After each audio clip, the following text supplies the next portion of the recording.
À 2 heures de Paris, Lisbonne, la capitale du Portugal. C'est la destination tendance cette année. Arrivés de France, Jérémy, Mavzer, Jonathan, Oumout et Najim sont venus passer ici un week-end entre copains. Thank you. Obrigado. Obrigado. Okay, gentlemen, we will take about 20 minutes to your place. Okay, fasten your seat belts, please. Okay. C'est la première fois qu'ils découvrent la capitale et ses bonnes surprises. Et regarde là, t'as la mer ou l'océan là. À peine arrivés, les 5 jeunes sont frappés par le charme un peu désuet de la ville. Avec Lisbonne, ils ont trouvé le meilleur rapport qualité-prix du moment. On cherchait une destination pas trop lointaine. On voulait un truc au soleil, une destination au soleil. Très vite, on s'est mis d'accord en fait, sans forcément se concerter. Puis voilà, il y avait le prix bien sûr, parce que pour 2 jours, et on s'est vite retourné sur le Portugal et Lisbonne. Leur guide, Fernando, sait soigner ses clients. Pour leur donner un avant-goût de leur séjour lisboète, il les fait passer par le Chiado, le centre chic de la capitale. Ok. Si tu pouvais éviter l'anglais. Je voulais savoir s'il y avait un tram ici. Là, regardez, c'est le tramway numéro 28. As you can see in front. Fernando travaille pour Crazy Voyage, une agence de tourisme. Ses clients viennent de partout, mais les plus nombreux, ce sont les Français. Regarde, on est vendredi en semaine comme ça. We just start in 2000. On a commencé en 2010 avec à peu près 100 personnes. Et en 4 ans, on a multiplié ce nombre par 15. On attend cette année 1500 personnes. 1500 people. Fernando et son agence ne sont pas les seuls à profiter du boom touristique de Lisbonne. Il faut dire qu'avec ses 220 jours de soleil par an et son coût de la vie très abordable, la ville a de quoi séduire. C'est l'une des capitales les plus typiques d'Europe. Elle a d'ailleurs fait de son authenticité une de ses marques de fabrique. Chaque année, le nombre de visiteurs augmente davantage. En 2013, 8 millions d'entre eux sont venus apprécier les charmes de la ville bleue. Le tourisme, industrie très rentable, c'est le remède anticrise du Portugal. Certains l'ont bien compris et surfent sur la vague. Qui sont-ils? Comment réussissent-ils à s'imposer? Et avec quels produits? Que recherchent les touristes? Voyage au cœur de la ville, aux 7 collines.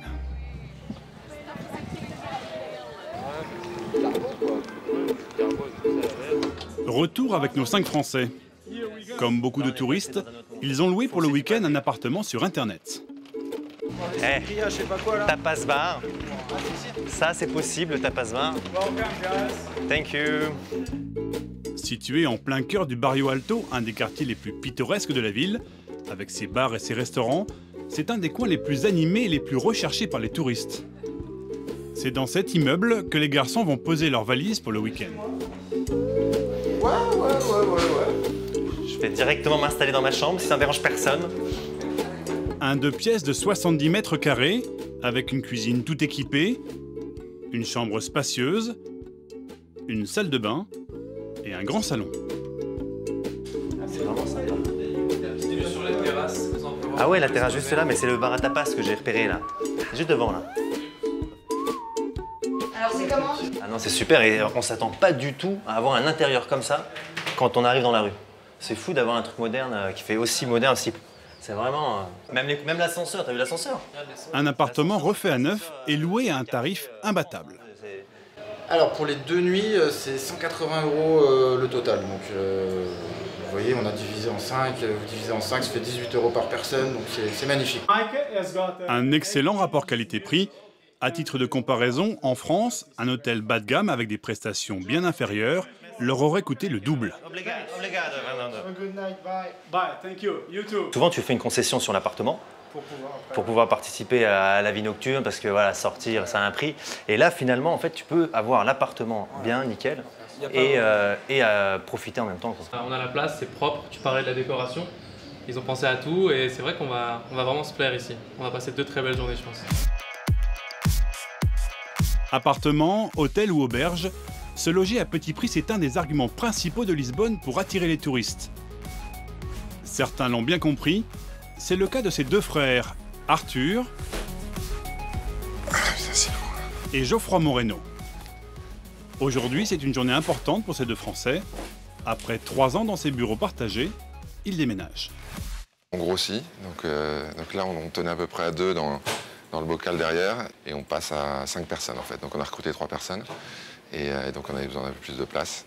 Et voilà, donc on quitte cette belle tour pour des bureaux plus prestige, avec une moins belle vue et plus de place. Il y a de la place dans la voiture ? Ouais. Dans le cœur de Lisbonne, un grand nombre d'immeubles est abandonné. Des immeubles parfois délabrés mais pleins de charme. Leur idée, les racheter, les retaper et les transformer en appartements pour touristes ou en bureaux comme celui-ci, dans lequel ils s'installent aujourd'hui. Et voilà. Il y a 12 ans, Arthur, l'aîné, accepte un poste au Portugal, un peu par hasard. Il en démissionne rapidement mais reste à Lisbonne, séduit par les charmes de la capitale portugaise. 4 ans plus tard, son frère Geoffroy le rejoint. Ensemble, ils montent en 2010 cette société de promotion immobilière. C'est le début de la success story. C'est doux et chaleureux la lumière. Geoffroy, c'est plus la partie travaux, techniques, permis. Et moi, c'est plus la partie financière, marketing, commerciale. Voilà, sachant que lui a fait des études d'ingénieur et voilà, moi des études de commerce, donc ça n'a rien à voir. Et la bonne idée, c'est Geoffroy qui l'a eue. Quartier de l'Alfama, un des lieux les plus typiques de la capitale. C'est ici qu'il s'est installé il y a 5 ans. Et 2, 3, voilà. Ça c'est pour le petit-déj de la matin. Un poulailler, un pied de vigne et surtout une vue exceptionnelle. Ici, cet amoureux de Lisbonne s'est construit un petit paradis. Donc j'ai trouvé que c'était le quartier le plus emblématique de ce que je recherchais, à savoir un petit village calme, en plein centre-ville, avec, dès qu'on ouvre sa porte, un charme extraordinaire. Et c'est de sa terrasse que Geoffroy flaire les bonnes affaires. C'est un bon observatoire pour justement repérer les nouveaux immeubles à rénover. En 4 ans, les deux frères ont déjà retapé 3 immeubles et sont en train d'en réhabiliter 2 autres. Alors c'est lesquels vos projets là? Alors ici, on a un bon panorama, on a 3 projets. Donc il y en a un qui a été fini, c'est le bleu ciel que vous voyez là-bas. On l'a livré en septembre dernier. Juste derrière, on a un autre qui est en construction, donc avec les échafaudages et la toiture qui se dévoile. Et le 3e, c'est celui avec la bâche de chantier blanche. Et celui-là, c'est mis sur une livraison en décembre. Aujourd'hui, ils mettent à la location une petite vingtaine d'appartements, achetés à un prix défiant toute concurrence. Le bleu ciel, il y a 600 mètres carrés, on l'a acheté 400 000 €. Sachant que celui qui est juste derrière, il a 550 mètres carrés et on l'a acheté 260 000 €. Soit environ 500 € du mètre carré, le jackpot pour ses promoteurs. Ce matin, Geoffroy a rendez-vous avec Sergio, un de ses chefs de chantier. Vous avez des complications avec l'architecte apparemment. Oui, enfin, il y a encore pas mal de choses à faire. Les travaux ont commencé il y a déjà 10 mois pour une rénovation de fond en comble. Coût de l'opération, 350 000 €. Dans cet immeuble, 9 futurs appartements destinés à la location courte durée. Et pour séduire les touristes, Geoffroy ne lésine pas sur les moyens. C'est de la colle pour les azulejos? Oui, c'est celle-là, on va les coller maintenant d'ailleurs. La façade est entièrement refaite en carreaux de faïence, les fameux azulejos. Mais cela a un coût. Sur un revêtement classique, on est autour de 20-25 € du mètre de façade. Et avec des azulejos faits à la main, cuits dans des fours à 300 degrés, c'est quand même un processus assez complexe. On est plutôt autour de 200-250 € par mètre carré, donc c'est 10 fois plus cher. Il faut mettre la main à la poche pour attirer les touristes, car la concurrence est rude. On estime actuellement à 200 le nombre d'opérations immobilières dans le centre de Lisbonne. Il y a une grosse demande. On est dans une ville qui a un gros retard sur l'offre de logements touristiques, que ce soit dans des appartements ou dans les hôtels. Et un immeuble comme cela, typique, avec une façade en azulejos, avec des volumes un peu originaux, et bien ça a beaucoup de charme et c'est très recherché par les touristes. Et ça marche. Ces appartements, comme celui-ci, terminé il y a 2 mois, partent comme des petits pains. Ils sont loués 80% de l'année, grâce à des tarifs très abordables. On sera autour de, pour un 3 pièces, autour de 100, entre 100 et 120 euros la nuit. Et pour les 2 pièces? Et pour les 2 pièces, autour de 80. À ce prix-là, ces opérations sont très rentables pour les deux frères. En moyenne, un immeuble leur rapporte entre 10 et 12% par an. C'est 3 fois plus qu'à Paris. À Lisbonne, les touristes du monde entier ont donc le choix entre de très nombreux logements bon marché et quelques établissements haut de gamme. Un des premiers Français à avoir créé son hôtel dans l'Alfama, c'est lui, Bonjour. Frédéric Coustols. Bienvenue. En 1994, cet homme d'affaires à succès tombe amoureux de la ville et de ce palais construit au XVIIIe siècle, alors à l'état de ruine. Il le rachète et le remet en état. Coût de l'opération, 26 millions d'euros. Qu'est-ce qui vous a décidé de l'acheter? C'était beau. Il crée alors 11 suites à la décoration élégante, avec salle de bain en marbre et terrasses exceptionnelles. On est loin des palaces standardisés. Ici, Frédéric Coustols veut imposer un luxe raffiné et écologique.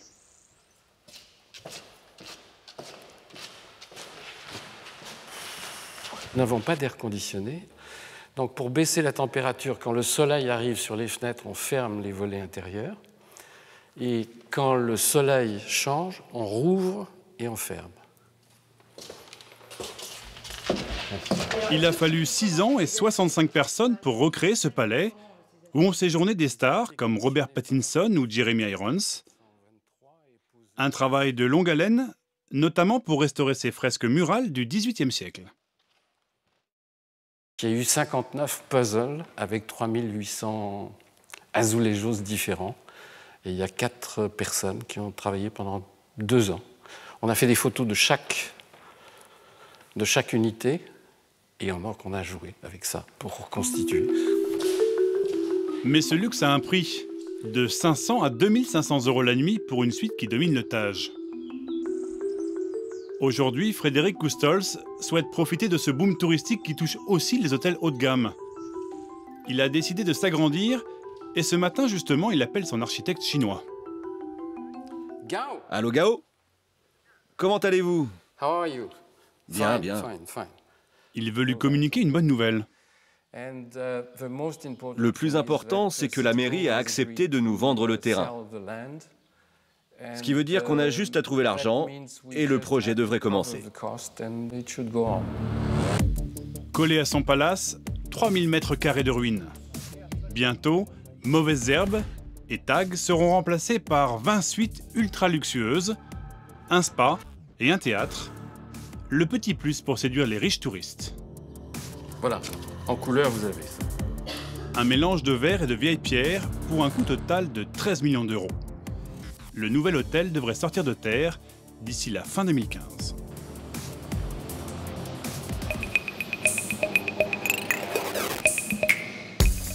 Aujourd'hui, le centre de Lisbonne est en pleine réhabilitation. Un embellissement et une plus-value pour la capitale, mais face à quelques promoteurs sans scrupules, certains habitants craignent que la ville y perde un peu de son âme. Symbole de la résistance, cette échoppe du 19e siècle.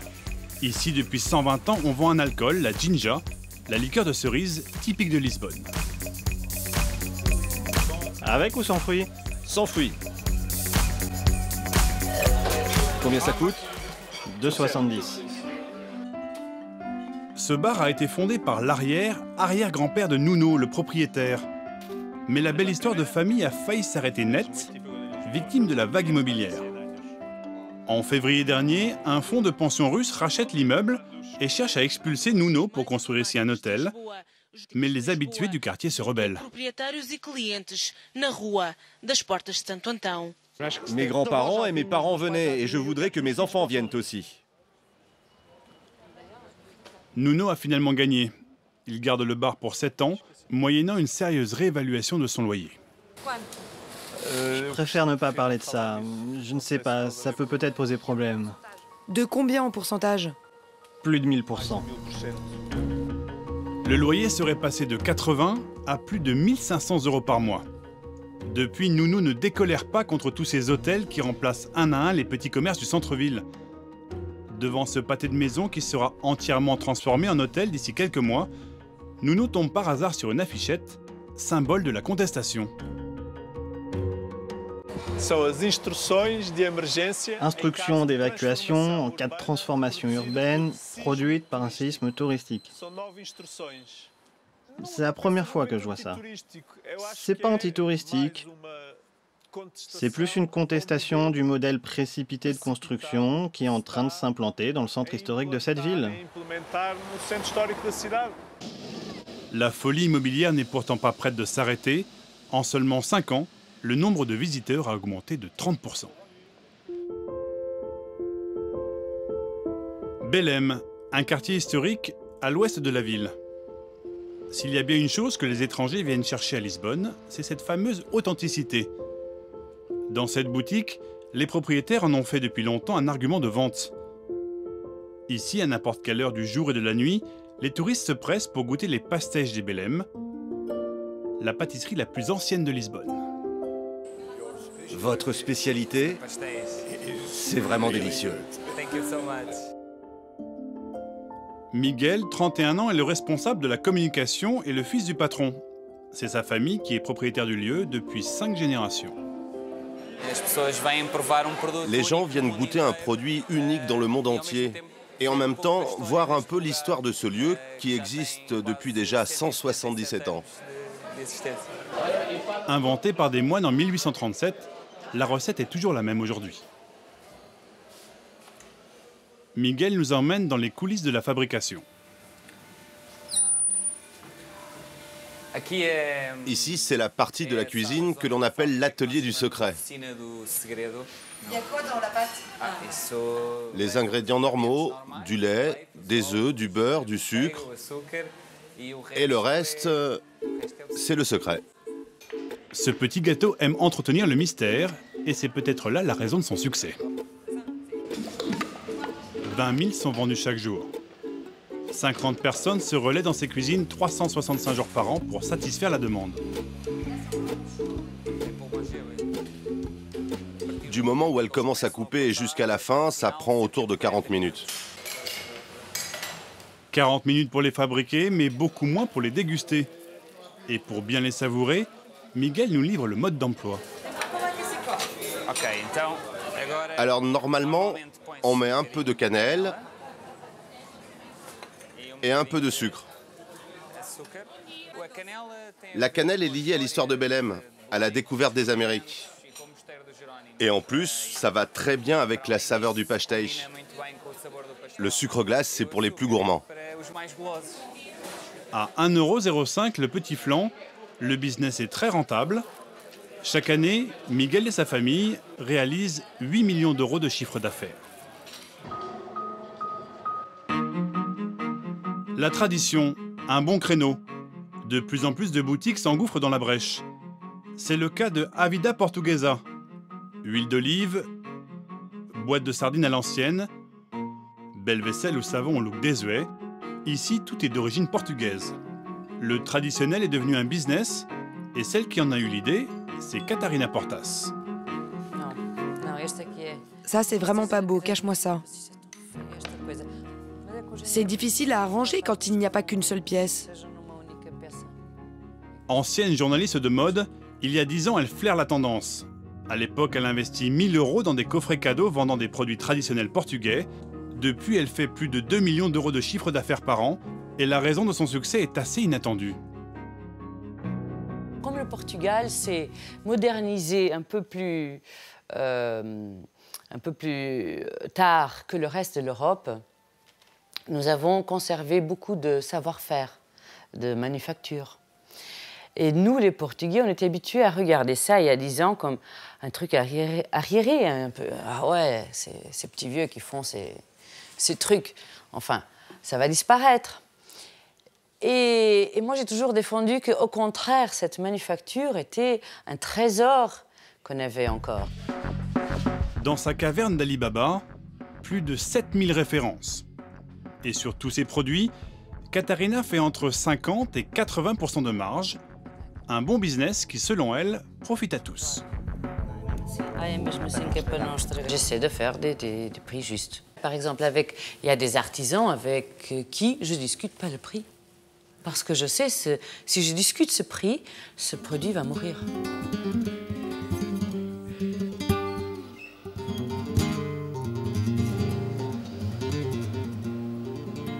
Face au succès de ces 3 boutiques, il y a 3 ans, Katharina s'est lancée sur un nouveau concept, les kiosques de Refresco. Des pavillons au look rétro, où les clients peuvent acheter des pâtisseries et des boissons toujours d'origine portugaise, du 100% local. Exit les colas et autres boissons made in USA.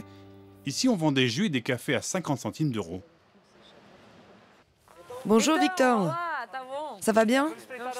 Aujourd'hui, Katharina et son architecte Joao viennent voir Victor, un artisan local. Que c'est beau, Joao. Ils ont fait appel à son savoir-faire pour réaliser leur dernier kiosque. C'est super.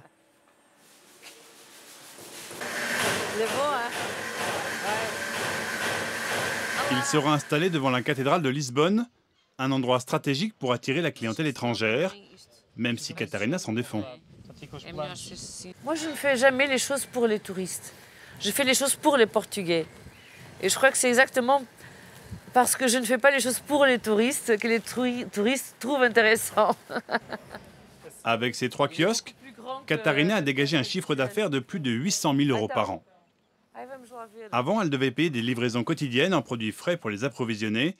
Avec ce nouveau kiosque, elle a trouvé l'astuce qui devrait lui faire gagner encore plus. Et le plus précieux, c'est que tout ça, c'est réfrigéré. Tout. Et un kiosque vintage tout équipé, ça se paye 90 000 euros. Un gros investissement, mais qui promet d'être rentable. Katharina a négocié une concession de 20 ans avec la mairie de Lisbonne.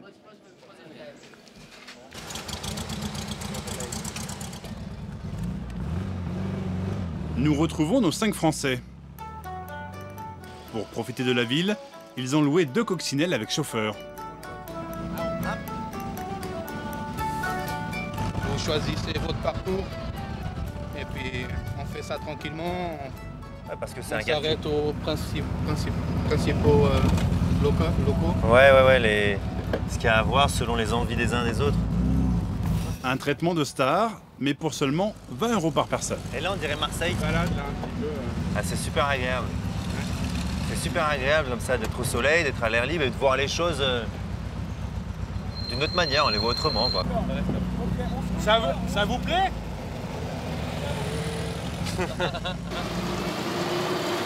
Des coccinelles, des tuk-tuk version portugaise, ou même ce drôle de véhicule, une espèce de bus amphibie, le Hippotrip. Face au nombre croissant de touristes, le vieux tramway ne suffit plus pour découvrir la ville aux 7 collines. Et la mode du moment, ce sont ces petites voitures oranges, les go-cars.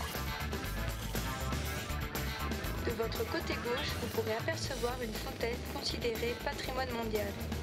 Des 3 roues avec un système GPS qui permet de visiter sans se fatiguer, le tout en s'amusant. C'est une façon marrante de découvrir Lisbonne. C'est drôle à conduire. Tout le monde prend des photos de vous. Et en plus, on voit pas mal de choses en seulement 2-3 heures.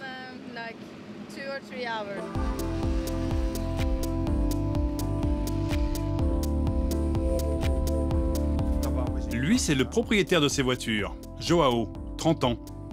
Il a monté cette entreprise avec des amis il y a 6 ans. Leur idée, mettre à la disposition des touristes tous les moyens de locomotion possibles pour visiter la ville, comme les go-cars, les vélos électriques ou ces Segway. Chaque mercredi, il se retrouve avec son équipe pour faire un point sur le planning de la semaine.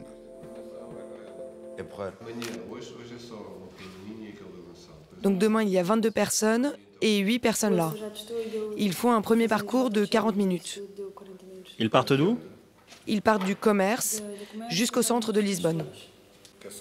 Des mises au point essentielles car cette jeune entreprise, avec plus de 80 000 clients par an et une croissance de 40% chaque année, a parfois du mal à gérer son succès. Parfois, quand tu as de plus en plus de volume, t'es pas organisé. Alors t'essayes juste de te débrouiller comme tu peux.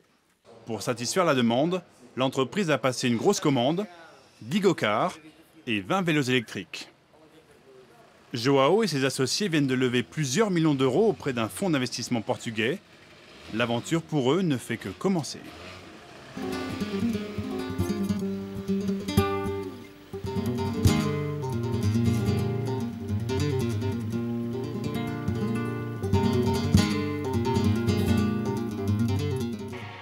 Après les ruelles pavées de Lisbonne, direction Cascais.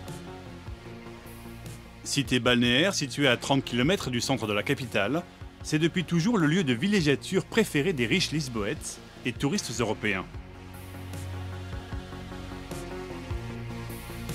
C'est la fin du week-end pour les 5 Français. Oumout et ses amis viennent eux aussi profiter de la mer. Ah non, là, c'est tip-top, là. Franchement, on est bien. Quand tu te dis qu'il y a 20 minutes, on était dans le cœur de Lisbonne, c'était le bazar. Ah, c'est fou, hein, ça fait bien. Pendant 4 heures, ils arpentent le littoral à la recherche de poissons, une découverte pour ces Rémois pas vraiment pêcheurs. Donc ça, techniquement, ça s'appelle une ligne. Donc là, un hameçon. Ça, c'est des termes techniques. Et ça, c'est une canne à pêche. Alors attends, faut regarder là. La pêche, là encore une activité bon marché à Lisbonne, alors pas de raison de se priver. Quand on sait que là, on fait une activité de pêche à 30 € par personne, je ne sais pas si même à 2 pas de chez moi, j'aurais quelque chose comme ça, je pense pas.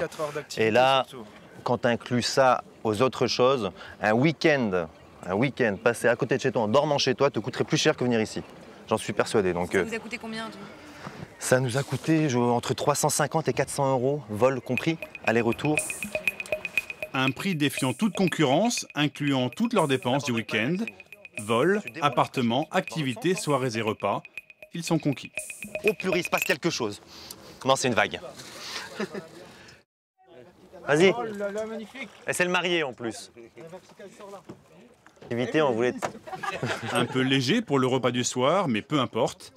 Avec un séjour si bon marché qui a pourtant tenu toutes ses promesses, nos Français se sont promis de revenir à Lisbonne très prochainement. No way.